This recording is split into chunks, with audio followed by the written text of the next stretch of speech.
ভাই আমি এতদিন ভাবতাম হয়তো আমার একারই মুড সুইং হয় বা মেয়েদেরই হয়তো মুড সুইং হয়, আকাশেরও যে এই পরিমাণের মুড সুইং হয় আমি জানতামই না। তখনই মেঘ তখনই পরিষ্কার আকাশ, কি যে হচ্ছে বুঝতে আর পারছি না। তো সব কিছুর মধ্যেই যখন লাস্ট বার ওয়েদারটা চেঞ্জ হলো, এত সুন্দর রোদ উঠেছিল আর এত সুন্দর হাওয়া দিচ্ছিল, তোমরা বললে বিশ্বাস করবে না, দারুণ দারুণ ফিল হচ্ছে। আমি তো মোটামুটি ঘন্টা 2-3 ছাদেই বসেছিলাম, আমার একদমই নিচে আসতে ইচ্ছে করছিল না। আর আমি ছাদে বসে বসে অনেকগুলো রিলস করেছিলাম, বাট আমার ওগুলো আপলোড করতে ইচ্ছে হচ্ছে না, কারণ আমার ওগুলো কন্টেন্ট নয়।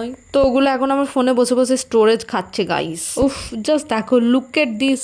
উফ, কি দারুণ কি দারুণ দেখতে লাগছে গাইস। তো এত ভালো ওয়েদারের ফিল নেওয়ার পরে আমি এখন খাবারের ফিল নিতে চলে এসেছি গাইস, কারণ আমার মাছ বানাইছে চিকেন কষা। আর আমাদের এই নতুন বাচ্চা দুটো কেন জানি না হোমসের সঙ্গে খেলতে চাইছে, বাট আমাদের হোমসের মধ্যে এত অ্যাটিটিউড ভরা যে ও খেলতেই চাইছে না ওদের সাথে, মুখ ঘুরিয়ে বসে আছে। তো খাওয়া দাওয়া সেরে আমি আবারও রিল শুট করার জন্য বসে পড়েছিলাম গাইস, যেটা আমার কন্টেন্ট আর কি। আর আমার না একটু পাঁপড় খেতে ইচ্ছে হচ্ছিল, কারণ কলকাতায় গিয়ে ওখানে ভাজার ভীষণ প্রবলেম হয়, তার জন্য আমি ভাজতে পারি না আর খেতেও পাই না। দেখলাম আমি আগের বারে যে ফুচকার পাঁপড়গুলো এনেছি ওগুলো কেউই খায়নি, তাই রাখাই ছিল, তাই মাকে বললাম ভেজে দাও। আর দুপুরবেলায় যেই আলু সিদ্ধগুলো রাখা ছিল, চিকেন কষা করেছে বলে কেউ খায়নি, ওটা দিয়ে ফুচকা বানিয়ে খেয়ে নিলাম। আর মায়ের সাথে হাঁটতে গিয়ে দেখো আজ আমি কি পরিমাণে ঘেমে গেছি। আজ না শরীরটা আমার একদমই ভালো ছিল না, তাই আমার মা একটু হেলদি খিচুড়ি আর চিকেন কষা বানিয়েছিল। আমি এখন খিচুড়ির ফিল নিয়ে, আর তোমরা চ্যানেলটা সাবস্ক্রাইব করো।